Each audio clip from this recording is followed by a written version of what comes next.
terrible chair.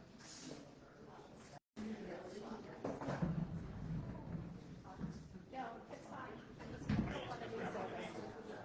Yeah. Maybe I shouldn't take that.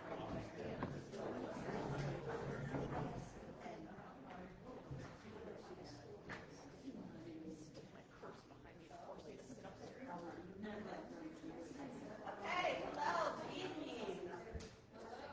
Hello. I'm going to go with this. Good evening, and thank you so much for attending this candidates forum, either here in person or via live stream. My name is Betsy Carpenter. I'm a member of the Big Walnut Community Advocates for Public Education, Big Walnut Cape. Big Walnut Cape came into existence approximately 4 years ago. At that time, a small group of citizens came together when they discovered that they shared a similar passion for the important role that public education plays in our community and in our society. The discussions focused on how this very group of people could provide support for students, educators, and other staff members, administrators, the Big Walnut District, as well as just public education overall.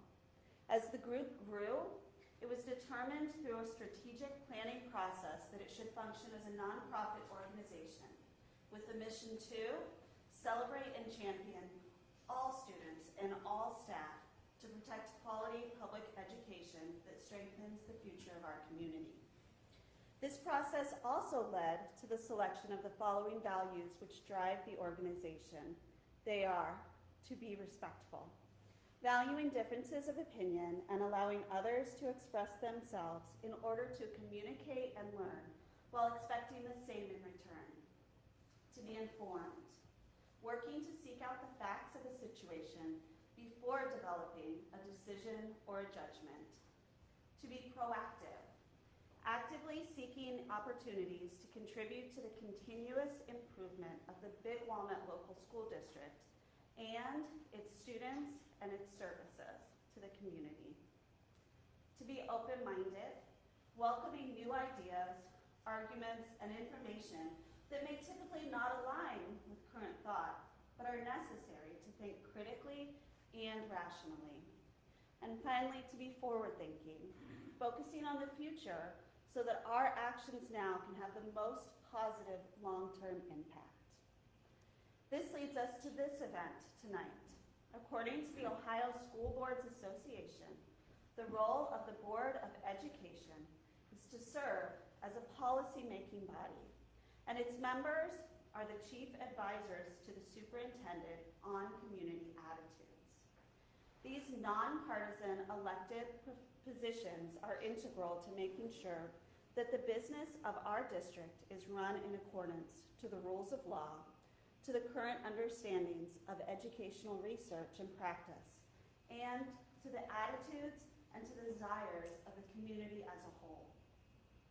There are 5 certified candidates running for 3 available seats on the board this November.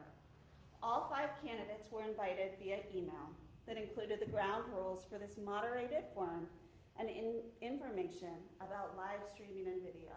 We are pleased to have Molly Snodgrass and Jessica Parent with us this evening.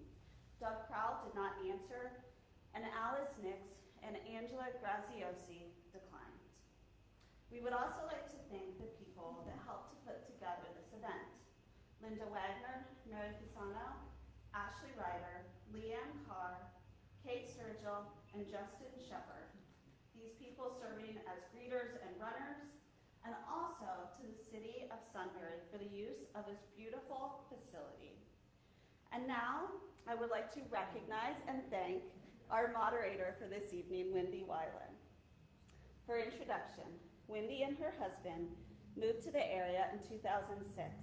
The youngest of their 5 children graduated from Big Walnut in 2009, and they currently have 2 grandsons who are enrolled in the school district. In 2011, Wendy and Mike opened their first store, Sunbury Ace Hardware. Wendy served on the executive board of the Sunbury Big Walnut Chamber of Commerce for 10 years and was president of the board for 2 years. She is involved with the United Way of Delaware County and is on the steering committee for the Women's Leadership Network. She currently chairs the committee that awards needs-based scholarships at Delaware Area Career Center. Her other community involvement includes a board position on the Big Walnut Education Foundation, and she volunteers to deliver meals for Source Point's Meals on Wheels program. In her free time, she and her husband, oh, I know, right? Free time. You forgot fostering puppies. Oh, fostering puppies too. That takes a lot of patience. So in her little, even less free time, she and her husband own and operate 4 hardware stores, enjoy traveling and spending time with their family. We are very pleased to welcome Wendy as the moderator for this evening.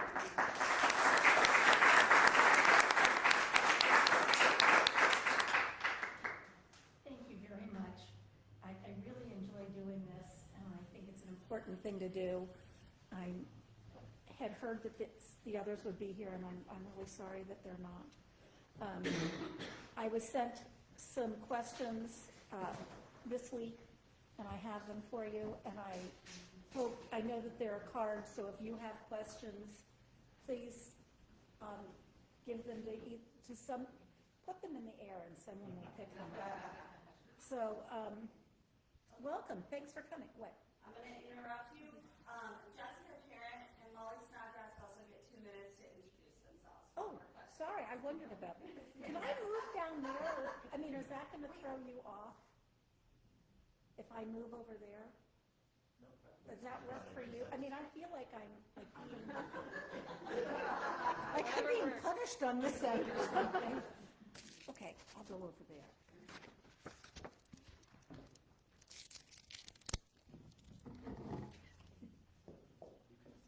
Oh, you want me to go there? You can sit right here. Okay. Oh, in front. Okay. Okay. Well practiced. I'm sorry. Hi. Hello. Here. You hand that to me. Yep. Stick it in. Oh, I know who I am. Okay. Hi, I'm Wendy. Jessica. Nice to meet you. We introduced earlier. We introduced earlier, so I don't have to do that again. So apparently you each have 2 minutes. Who wants to go first? I don't know, is there a decision on who goes first? Jessica, why don't you go first, and then Molly will go first, sorry. On the first question, we'll just kind of flip-flop like that. Okay. This up when you have 30 seconds left, and then this when you're done. Alright, I am Jessica Parent. I am running, as you probably can surmise, for a seat on the Big Walnut Board of Education this November. I have a 10-year-old in the district at Big Walnut Intermediate. I've been looking for ways to get more involved with our community and with public education and just kind of finding out what's going on in our district.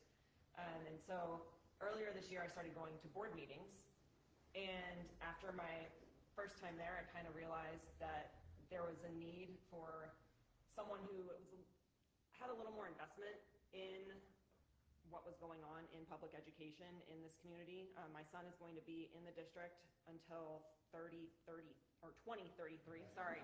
Hopefully not 3033. He will be in the district till 2033. And during that time, we're supposed to be seeing explosive growth in the area. Our current board hasn't communicated really anything with the community about how they plan to deal with this growth, which I think is going to be incredibly important, especially if we need to, I don't know, raise a levy or put a bond measure on the ballot, and making sure that people understand why we're asking for these funds or what we're going to do with them, and giving them the opportunity to give feedback and get involved, I think is very, very important. I want my kid to have just as great of an education as I received when I went through public school, and I think that public education serves the greater good, and every student deserves to have every opportunity afforded to them. So I'm here to make sure that happens. All right, done. So I'm Molly Snodgrass. Obviously, I'm also running for a seat on the Big Walnut Board of Education. A little bit about myself. My husband and I live in Harlem Township. We bought land and built a house out there in 2020. So we intentionally designed our home to be able to age in place. We intend to be here for the next 50 years, God willing, so we have a truly vested interest in the future of this community.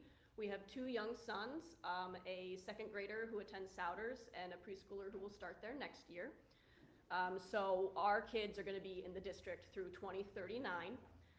Interestingly, I got a copy of the most recent enrollment study that was just done by the district, and when you look at all the colorful graphs that they have as far as like how our enrollment is projected to increase, there's a peak right at about 2039 when my youngest son graduates. So if there's any question of why I have a truly vested interest in the the health and the future of Big Walnut School District, it's for that very reason. My kids are going to be riding that wave of growth, and I want to feel confident that the Board of Education is doing what I want to see a Board of Education doing in serving the school district to the best of their abilities and making Big Walnut the strongest that it can be. Thank you. You're welcome. As I said, I was sent some questions a few days ago. I wasn't, you guys were not. I know what they are. I put them in order, in my order of things that I'd like to know for you. I don't know how long, 2 minutes. You each have 2 minutes to respond. And again, we'll start with Molly, and the cards will go up. But I'm going to ask you both to answer both of the questions. Both answer the same question. And the first one is really basic. It's just, in your view, what is the central role of public education in regards to our community?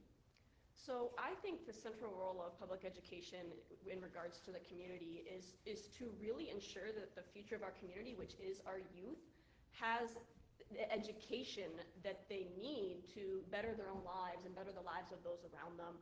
So, I mean, education is kind of like the cornerstone of having a civil society and a functioning democracy, right? Like, we want to be able to have an educated populace so that we can elect representatives that represent our values and can lead us into the future, whether that's at the local level, state level, or national level. So we need to have public education so that we ensure that every child has an opportunity to educate themselves and be, kind of better prepared for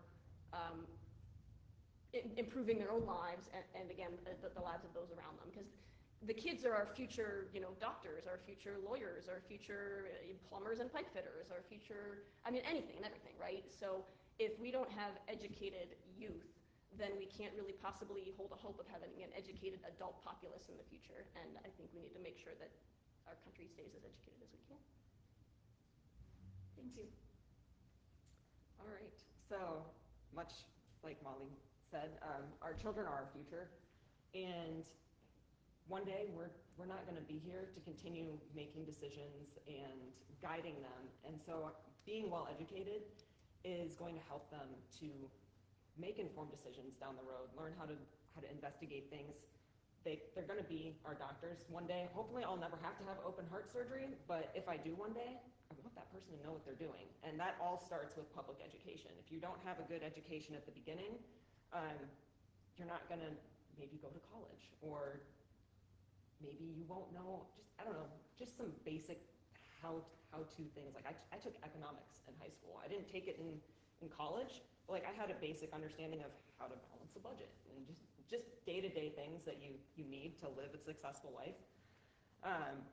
One of the principles of our district, principles is guiding principles, not people principles, is to inspire and guide every student to their maximum potential. And I think that is incredibly telling about like what should be guiding the board and our administration as we're making decisions. Because at the end of the day, everyone deserves to lead a good life and to have the tools in their toolbox in order to lead a good life and to help make their community a better place. Because we all live here, and if we aren't all coming together to make the community as the best that we can, then what's the point? I mean, a rising tide lifts all ships. So public education helps that tide to rise, in my opinion. Great, thank you. That leads me right into my next question, and I assume you take the next question first. I'm assuming so. Never done this before, so. Remember I have, this. it's been 2 years, so. Big Walnut's 2024 state report card showed strong overall achievement, but only 3 stars in progress and meets in early literacy. What can the board do to accelerate the student growth and improve the early reading outcomes, especially in grades K through 3? So, this is a tricky one because as a parent, I recognize that education doesn't start when a child walks through the doors to the school, and it doesn't stop when they get off the bus and come home. So for me, like I personally put a really high premium on helping my child to learn how to read. But I also know that while there are plenty of parents who feel the same way, there are also parents who maybe they work 2 jobs, maybe they work evenings. So maybe putting together something that kids can take home that give parents like guidelines on how to help their kids achieve better reading outcomes, I think could maybe be one way to do that. Working with our teachers, I think, to come up with things. They're the people who went to school to learn how to be educators. I personally like to trust my professionals. One of the professionals that taught my son last year is in this room, and she was amazing, and I definitely think that every single teacher that this district has hired is of the same caliber, and looking to them and working with them to help build ideas for that, I think, is very important. All right, can you repeat the question? Sure. Big Walnut's 2024 state report card showed strong overall achievement, but only 3 stars in progress and meets in early literacy. What can the board do to accelerate student growth and improve early reading outcomes, especially in grades K through 3? Okay, so me not having a background as an educator, I'm probably not going to have, a very specific answer as far as exactly what, specifically can be done. But as far as what the board can do, I think it's really down to empowering our teachers. As Jessica just said, we have some really great teachers in Big Walnut. And my kid is in elementary school right now, right? Like he's gone through kindergarten, first, second grade. And just the amount of progress that I see him making is just incredible. And I've loved every single one of the teachers that he's had. So they're the ones who truly know like how kids are learning and the tools and the techniques of how to educate children. And I would listen to their input of like what are their ideas on how to bridge that gap and how to drive improvements in those areas. And actually one thing that I think hopefully we will see some progress with is the fact that Big Walnut did recently adopt a English language arts curriculum for grades K through 5, I think it is, CKLA. And so seeing that being implemented and seeing how our teachers can take that and kind of run with it and drive improvement in that like English language arts space and reading space, will hopefully see some more gains in reading and that early literacy. So I think equipping teachers with the tools they need to do their job is a key component of really improving in any space, whether that's early literacy or any other class. So I as a board member would be a big proponent of making sure that we have curricula and resources that the teachers say that they need. Terrific, thank you. Back to me. Yeah, back to you. I know we spread the wealth and add people out there, but I don't think they will. I know, I should look more out that way sometimes. Or towards the camera. The camera's like over here. It's a common belief that the school board members should establish open, transparent, and two-way communication with the community to build trust, improve decision-making, and foster a stronger educational environment. If you are elected as a school board member, how will you engage with members of the Big Walnut community with respect to communication? So I actually think a lot of that is really shown in the campaign that I've been running the past couple months of how I've been getting myself out in the community. I communicate with people through social media. I have been attending township meetings and city council and village council. I've attended PTO meetings. I've made a lot of effort to get out into the community and make connections and build those bridges with people. I think that to the point of the question, I think that is really important, and that is an item that I really feel strongly about improving if I were to become a member of the Board of Education, is how can we increase and improve our communication channels to the community. I have a couple of ideas, specific ideas, one of which is I would hold like an open office hours like I'm currently doing, where I dedicate a couple of hours a week where I go and, you know, whether it's at the library or somewhere else, and people are welcome to come and talk to me and bring concerns to me, and if no one comes, then I just work on school board stuff. Another idea is to bring back a printed version of the Eagle Examiner, maybe not monthly, but quarterly. That was done in collaboration with the community library and the Big Walnut Civic Association. And we have this digital-only version, but I'll be honest, it's not reaching people. I've heard from a number of people in the community when I've gone out and talked to folks, and they are like, we have no idea what's going on in the district. It takes a level of activation energy to remember every month, to go to the website, to find the Eagle Examiner page, to open it, and to read it all. When it is printed and it comes in your mailbox, it's like, oh, wow, look at all these photos, look at all these articles, look at all this great stuff that our district is doing.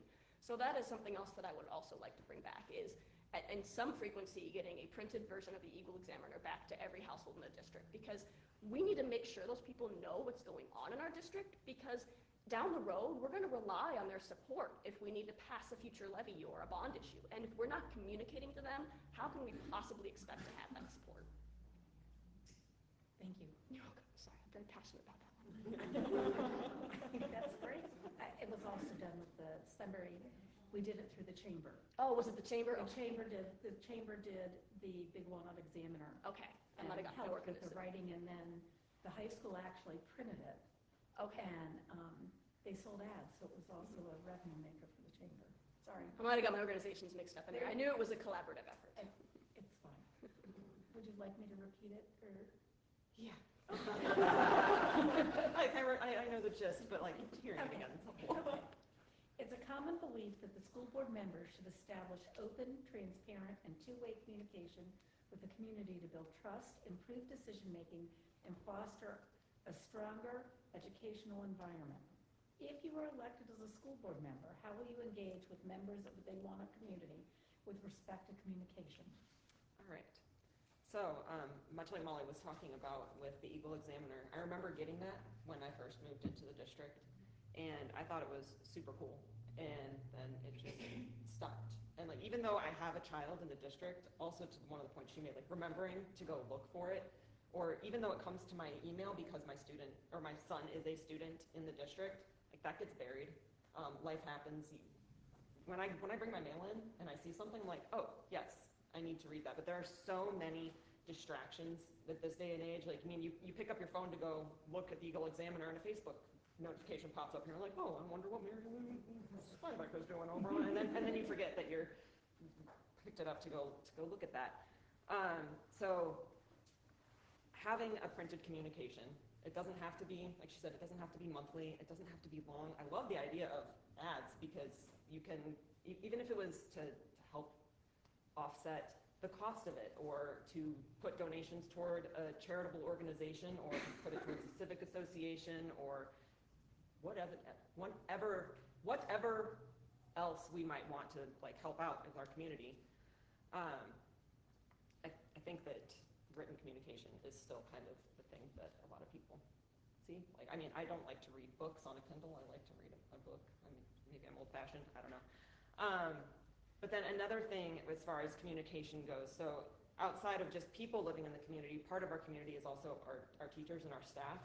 And I recently spoke with one of the principals and was told that board members don't come and talk to our teachers and staff. They don't communicate with our teachers and staff. And communicating with our teachers and staff allows people to know like what the needs are within our buildings, and then we can effectively communicate with them about ways to fix that, and then take whatever avenue that we choose to communicate that information to the community. Let me tell you, as somebody who has to figure out how to reach people on a regular basis, it's very hard, and okay, thank you.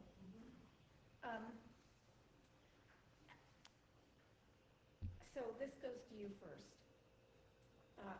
How would you define success for the Big Walnut schools over the next 5 years? I think that success looks like meeting every student where they're at. So Molly and I were talking last night, and one of the things that we were talking about, I know this is a trigger topic, but we were talking about diversity, equity, and inclusion. And I was talking about how I think that a lot of times this term, once it was turned into just an acronym, it lost a lot of meaning for people. But the middle word, I think, is what's really important, equity. And I think that's the one that really gets misunderstood the most. Equity does not mean equal. It doesn't mean equal outcomes. It means fair and just. And the way I look at it is, when you're a parent and you have more than one kid, each of your children has different needs. And you don't treat them all the same. You meet each of them where they're at. You give them support where they need it.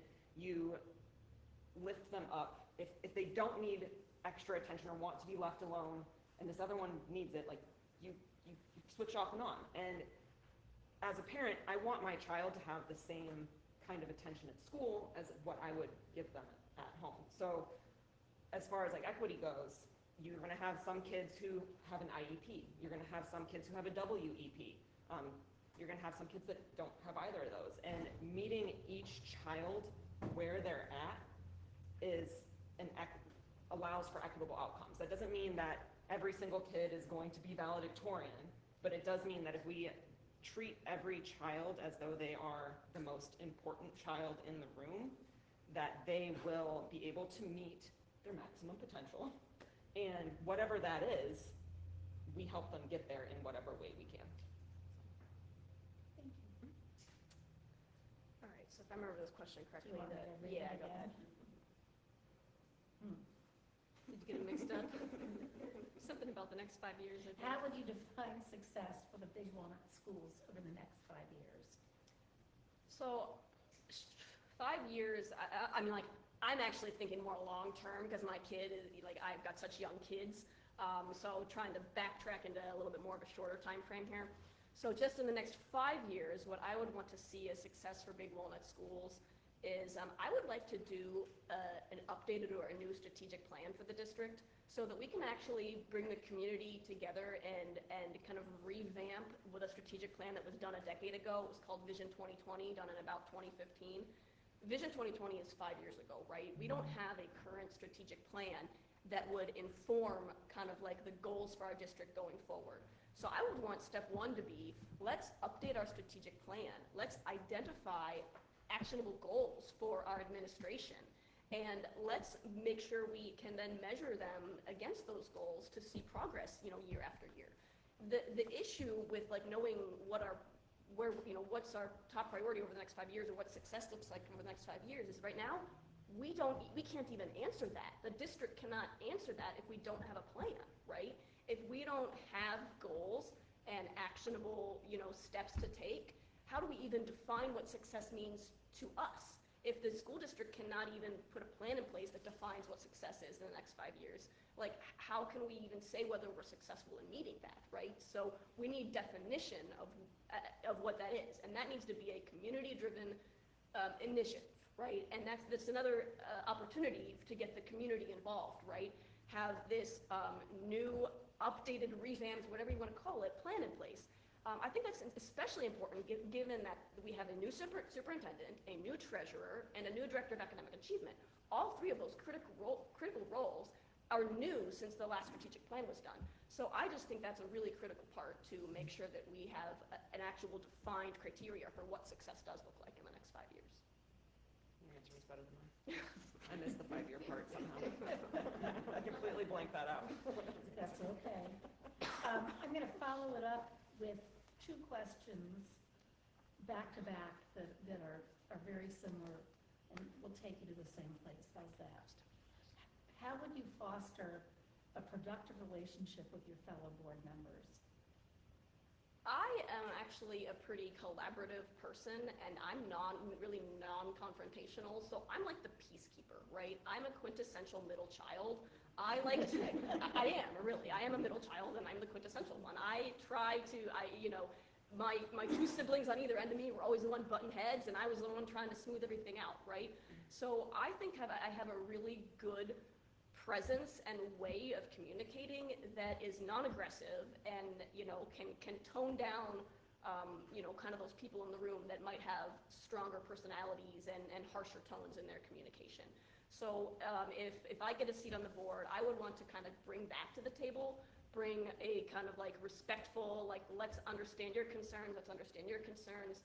I think a lot of times people have kind of more in common, and like there's commonalities in what, you know, people want. They might just be going about it different ways, and you need to be able to like filter through the noise and find out like, okay, here's like what you're saying, and here's what you're saying, here's the commonality I kind of see in that. Let's, you know, use that as a starting point to build something to like move forward from, right? So if you just have, you know, stubborn people and kind of like harsh comments back and forth, you really need someone or multiple someones who are able to distill that into like, what are you actually saying, what are you actually saying, what are we all saying, and what can we agree on, and kind of move forward from there. You want me to reread it? Yes, please. Certainly.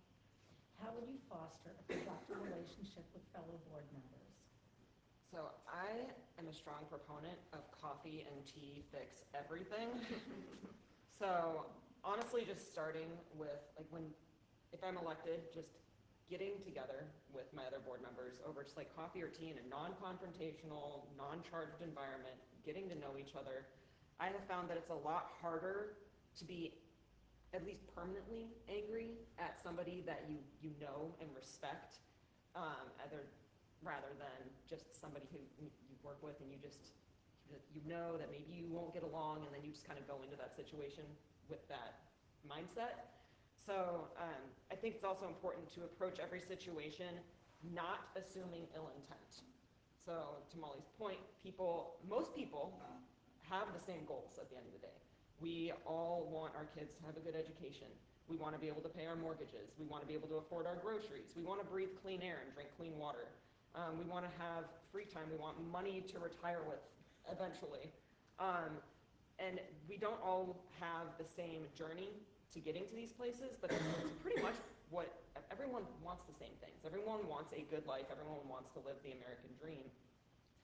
And so not assuming that just because somebody has a different way of getting there, so like in this case of achieving public education for all the children in our district, just because somebody has a different view on how to achieve that doesn't mean that they're the enemy or that they're out to get me.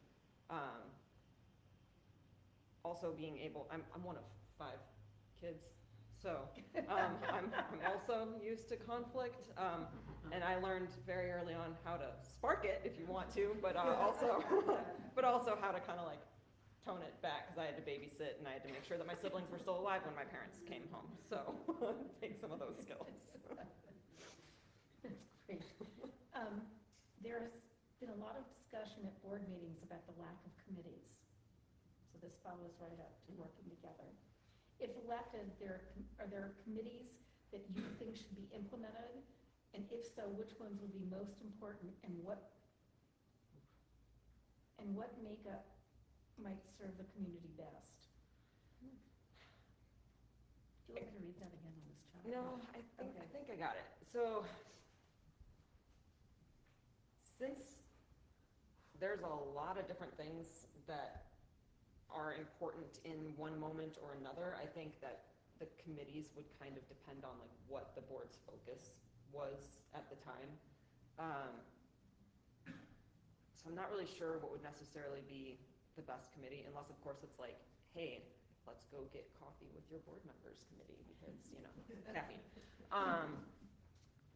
But as far as like putting them together, I think it would be important to have an openness to community members being parts of these committees, making sure that we have teacher and staff representation, and making sure that the board members, if they are part of these committees, are showing up, that they're doing the work. They're not waiting till the last minute and voting things in and then retracting things because they got some other bit of information that they could have had 2 months ago if they'd been paying attention. When we all come together and kind of work towards something, you can achieve more together than you can apart. So I think that the idea of having committees where everyone gets involved and speaks with each other, I think it's a great idea. As long as everyone can, keep the tone down and be respectful, then we can achieve great things. This is a great community, and there are great people here, and I think everyone wants to row together for the greater good. So I'm here It's all for it. about the kids. Yep, I'm here for it. Do you want me to reread it? Yeah, it's basically something about a lot of talk about Okay. committees and There's been a lot of discussion at board meetings about the lack of committees. If elected, are there committees that you think should be implemented? If so, which ones would be most important, and what makeup might serve the community best? So I do think it's a really important tool to have committees, and I myself was kind of surprised at the lack of them in the most recent year, and even years before that, it's like maybe one or two existed, but it didn't seem like you knew who was on them or when they met or what the outcomes of those meetings were. As far as what I view might be, me personally, what I view might be some important committees, coming from, I volunteer on several committees in Harlem Township, actually. So we have several committees in Harlem Township that serve in different capacities. One of theirs is the Communication Committee. I think that would be a very easy and important committee to start for the school district that people would be interested in serving on. I think maybe perhaps a strategic plan committee, like if we're going to do that initiative of updating and revamping our strategic plan and setting goals for the district, having a committee to be involved and be guiding that process, or however that might work, would be important. Academic or curriculum committee, perhaps, to try to evaluate or identify ways to improve our academic offerings. And then kind of the last one that comes to mind is maybe a legislative committee. I know there's a lot of proposed legislation at the state level that would or could really impact public schools. A lot of it having to do with funding, but in other spaces as well. I think there's a lot of people in the community that have some kind of interest in following what's going on at the state level and how that might impact Big Walnut, so that we would be able to identify what potential legislation could have different effects in our district. Those are just a couple of ideas. Whether they'll land, whether people will feel that they're important and want to serve on some of those committees, we'll have to see. As far as makeup of them, I suppose just anyone in the community that has an interest and has a skill set that they would want to volunteer time on these committees, I think that's great. I think getting more people involved in the school district will only make the school district stronger. Thank you. You're making it hard, because I don't know where I want to go next. Minute, I think I'm going to go to the one that came from the audience, which is, given safety isn't the absence of a threat, but the presence of a connection and belonging, how will you integrate students' well-being into the school safety equation that's often isolated to physical safety considerations? Do you want me to read it again? Yeah, read that again.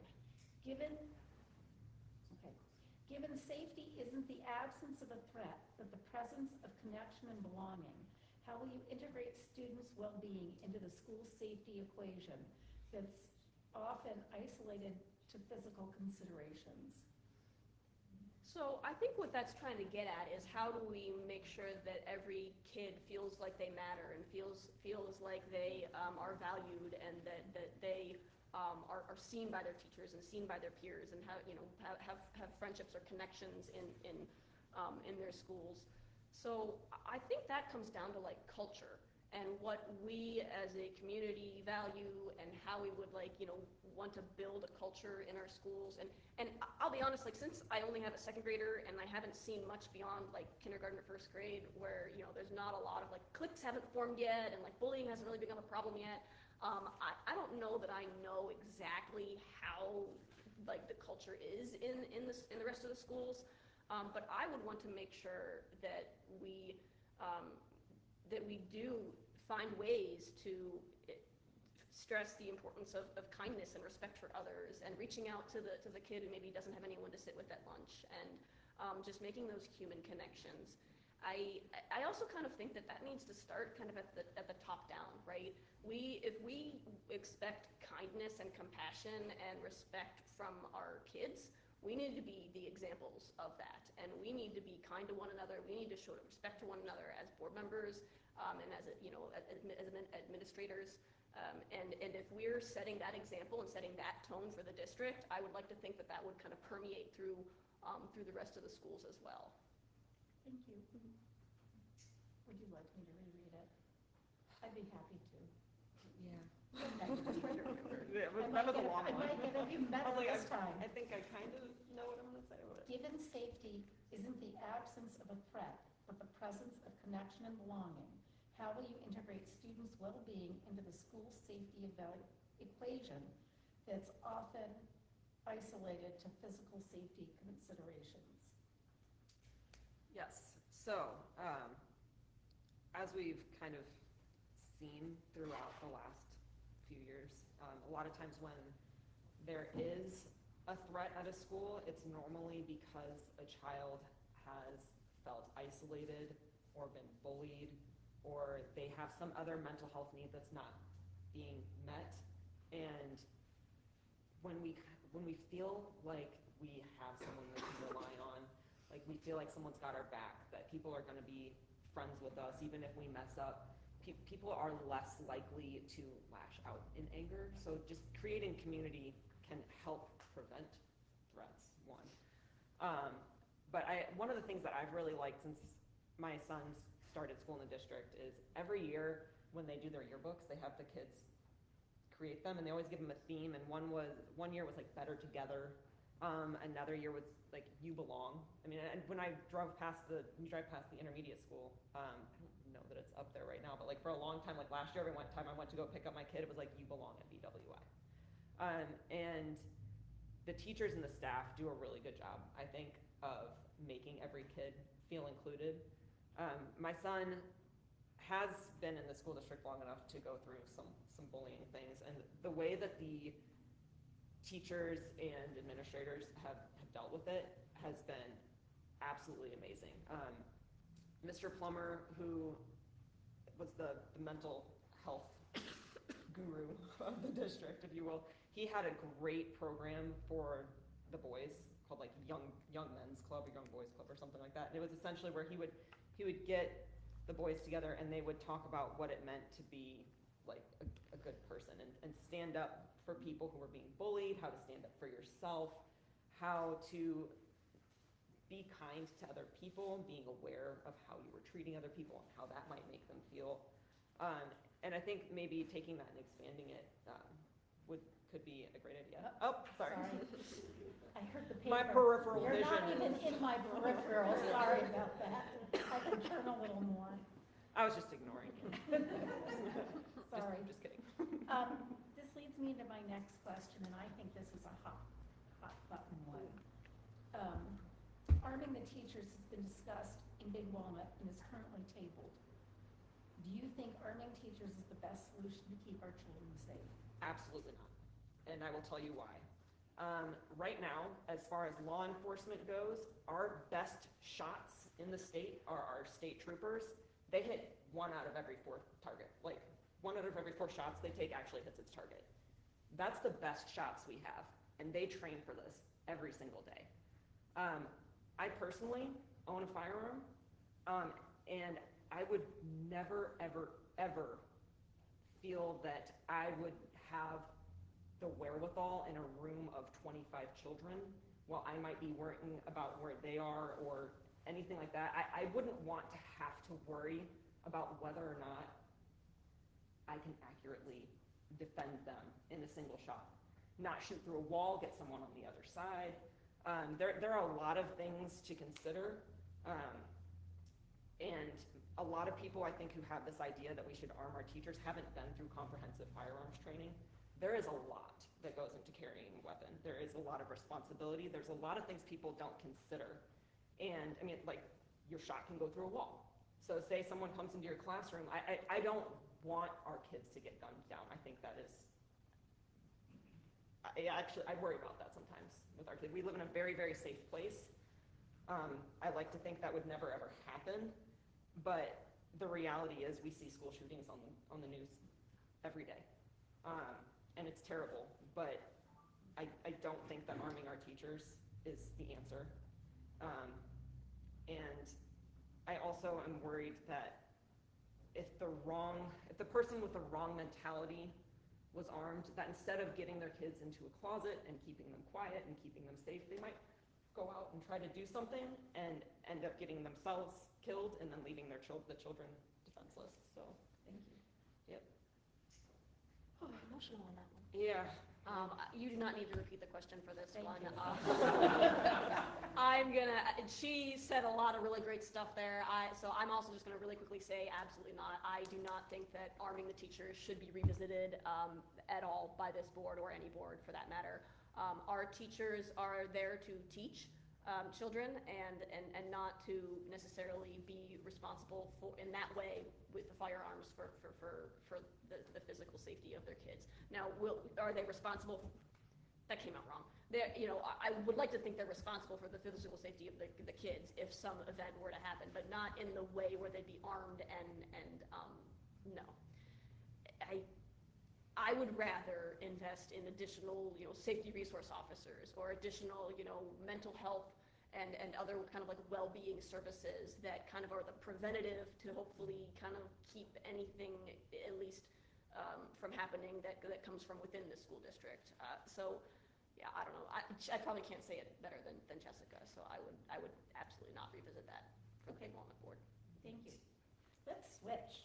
That was a Heavy topic. So we'll change to one a little less heavy, but we've touched on it already, and, but I think it's worth revisiting, and I'm gonna do this as a multi-part. Okay. It was listed to me as a two-part, but I think we can condense it and still stay within our time frame.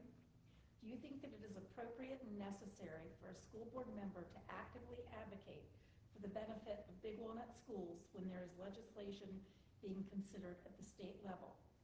If so, which methods of advocacy would you use? If not, why not?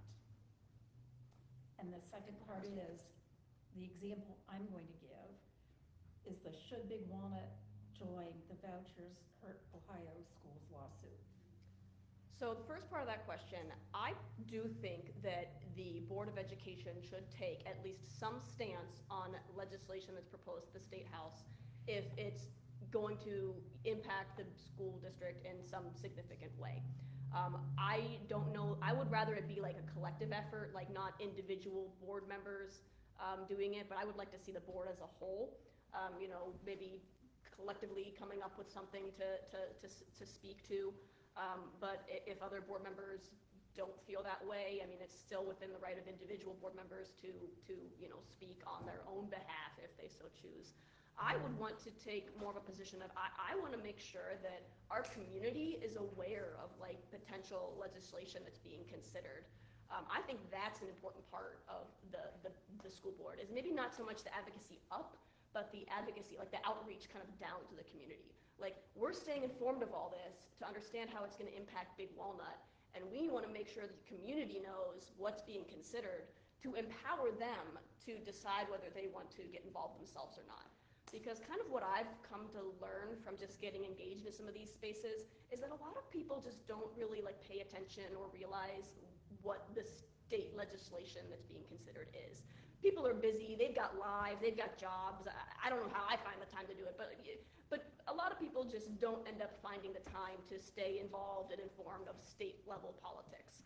And so were they kind of like, we need to be that voice, and we need to be paying attention to what's going on in that space and communicating that to the community when there's like really impactful stuff being considered, to give them the chance to decide what they feel is, on that particular piece of legislation and decide if they want to get involved or not.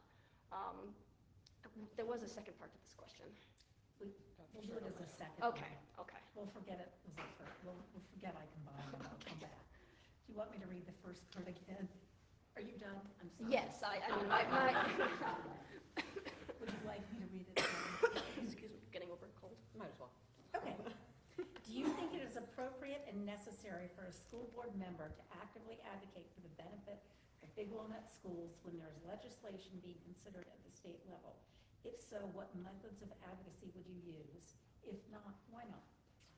I definitely think that is the board's role to not only understand what is going on at the state, but if it is going to have a positive impact on the district, to go and, or if things are being considered and up for a vote that would have a positive impact, going and advocating and submitting testimony to the different committees up at the State House to advocate for those things to be voted on, or if it is going to harm the district, to go and present testimony against those things and try and ask for them to vote no on the things that are going to hurt our kids.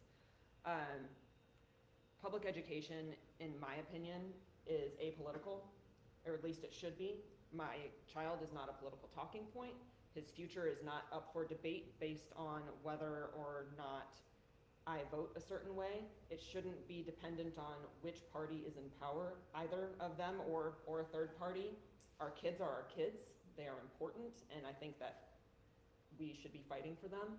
And if you want to sit in a place of power, then in the words of Uncle Ben, with great power comes great responsibility. And I think it's important to show up and voice concerns or voice our support for things that will either be harming or helping our children. Like Molly said, making the community aware too. The more people who understand what's going on, they can also show up. Making people aware of how they can advocate. So whether it's submitting written testimony, whether it's submitting verbal testimony, being informed so that you can vote on issues that are put on the ballot. All of those things I think are really important. Thank you. Should Big Walnut join the Vouchers Hurt Ohio lawsuit? Yes. Vouchers Hurt Ohio lawsuit. Why or why not? I believe that they should. I have actually spoken on this at board meetings. And the reason I say that is vouchers are unconstitutional. They have been found unconstitutional by our judiciary. They steal money from public education directly. If vouchers were funded in some other way, or they got money in some other way than being the exact same line item as public education, I might not feel quite so strongly about the issue. It would still be, technically it would be still unconstitutional, because the Ohio State Constitution says that the state should provide for one form of education. So if we fund public education and we fund vouchers, we are funding public education and private education. I am also not a huge fan of my tax dollars going to private for-profit organizations, and that's what private schools are. Let's not kid ourselves. They don't charge money so that they can lose money. But yeah, at the end of the day, the biggest thing for me is it's unconstitutional. It is stealing money from our children. It is stealing from their futures, and I am not about that. Molly? All right, so I'm gonna honestly say that I've not done as much research on this as it sounds like Jessica has, so I don't know whether I 100% feel strongly either way.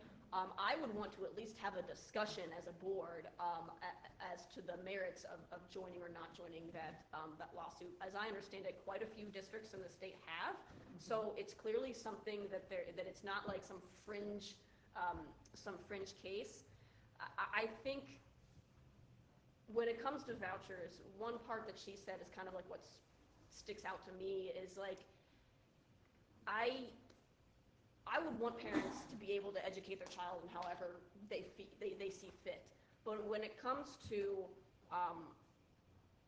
whether you're fully funding the public education before you're funding these other forms of education, and I know that there's kind of this, it's being said that they fully implemented the Fair School Funding Plan and that they're fully funding education, but they implemented it with 2022 costs. So they're underestimating the actual cost of what it costs to educate a child, and that's what they're using as the basis to provide funding to public schools. If they actually used up-to-date cost data, the funding formula in the Fair School Funding Plan would have funded much more than what they're providing. So the fact that we are using outdated costs to fund public education and simultaneously using $1 billion, I don't know what the numbers are, but using a bunch of money to go to private school kids is kind of like, why not have the fair school funding formula fully implemented with current costs? Because public schools serve 90% of students in the state. And I just feel like the 90% should be, the absolute first priority. And then if there's additional funding, I'm sorry. I guess I'm gonna cut off. I need to pay more attention. I didn't see the yellow go. I only have 2 more questions. I don't know if anyone else had a question that they wanted to put in. Okay, so we only have 2 more. And the display of flags and other posters in the hallway was recently limited. How do you think the impact of this decision might best be evaluated? Do you think board decisions require reevaluation? Next to me. I think that board decisions always require reevaluation. One of the things about being human is we're fallible. Maybe you made the right decision at the time and it becomes the wrong decision later. Maybe you made the wrong decision to begin with and it still continues to be wrong later. So as far as that particular decision, I personally find it to be a violation of the First Amendment, but that's just me. Clearly, the current board didn't feel that way. I kind of think that when you are in charge, that doesn't mean that you should assume that you're right. Just because you have the power to make a decision doesn't mean that you should never reevaluate down the road. Even your own decisions, not just like, oh, if Molly and I were to get elected, we're gonna tear everything apart because we're the new board members and we need to reevaluate. But I'm saying, like, if I were elected and then I were to be reelected and then if I decided to become a career politician, I would hope that I would continuously look back on prior decisions that I had made and reevaluate them and decide whether or not that they were still the best decision going forward, because times change, things that are impacting the district at different times change, the way that people view things changes, and the way that because of life and society and everything coming at us all the time, the way that decisions we make affect our children will also change over time. And I think that it's important to be flexible and considerate of kind of, life happening. It was about the flag policy and whether policy should be revisited, correct? Do you want me to read it again? Yeah, go ahead. Okay. Display of flags and other posters in the halls was recently limited. How do you think the impact of this decision might best be evaluated? Do you think board decisions require reevaluation? So I'll answer that second part first. So similar to what Jessica said, yes, I do think board decisions should be reevaluated on some periodic basis.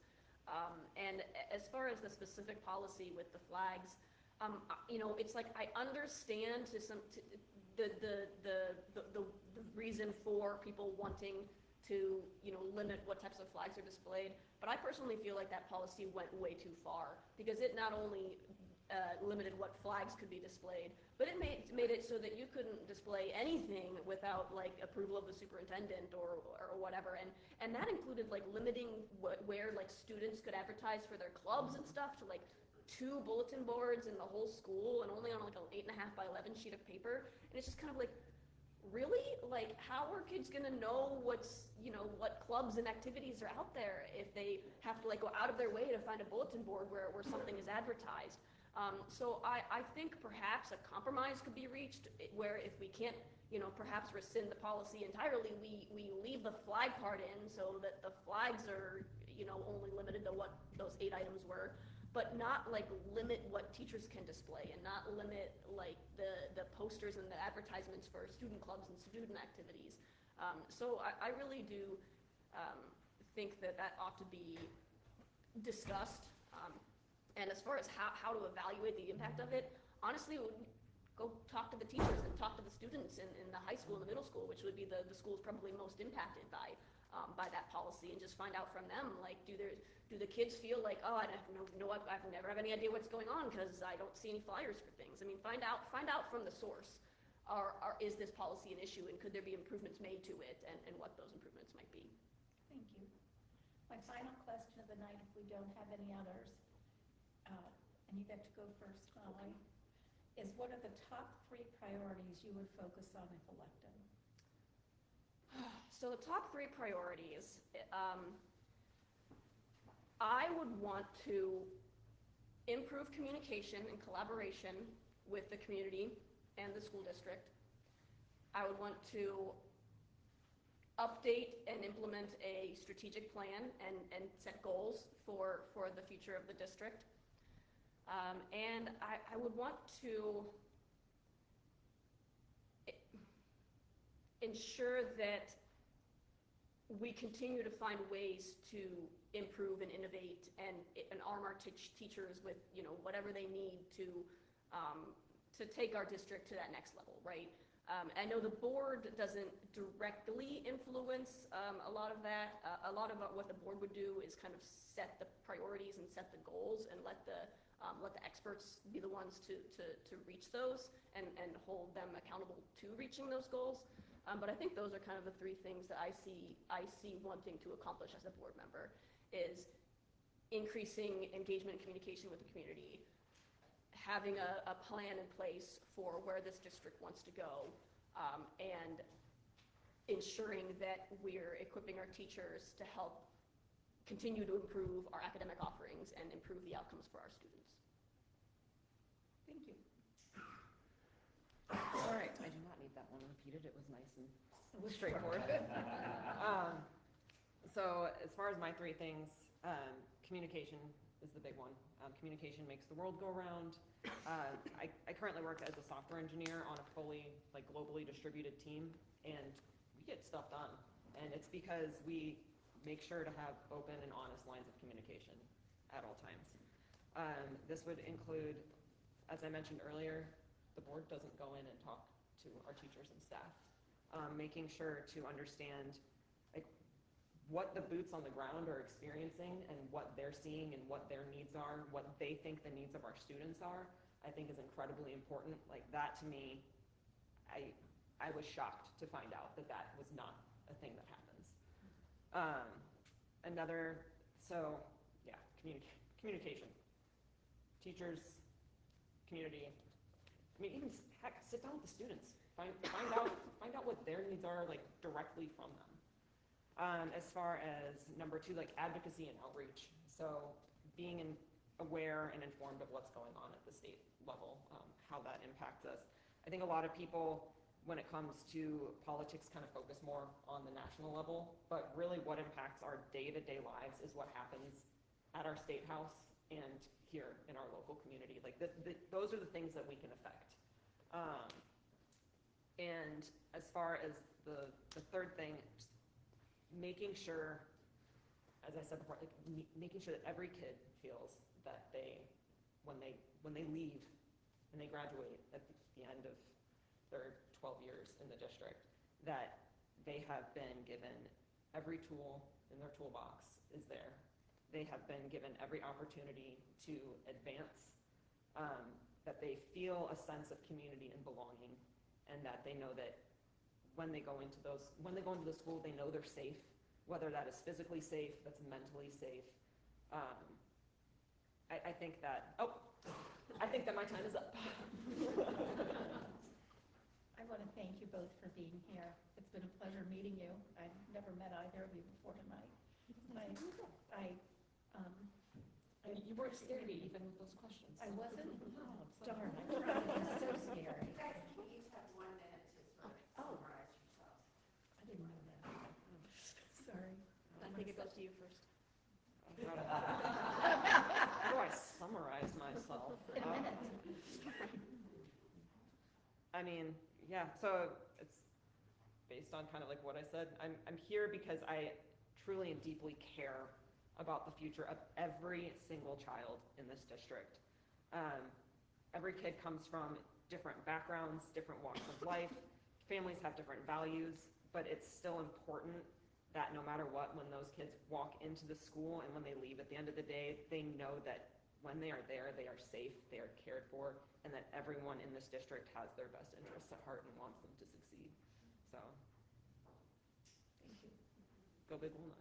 So, I guess the one thing that I would say to the community and anyone watching, and that I would want you all to take away, is that I have a truly vested interest in the future of this community, both for my own kids and all kids, because I'm going to be here for the next 50 years, like I said, I'm hoping anyway. So I really want to see this community thrive. We all know it's going to grow. We need to make sure that it's thriving, and that includes the schools.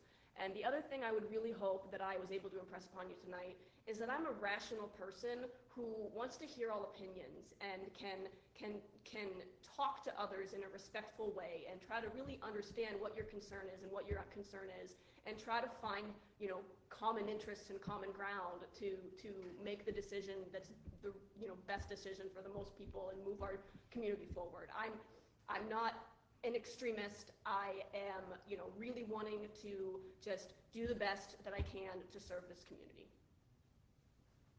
Now can I say thank you? Thank you both for being here. I appreciate it.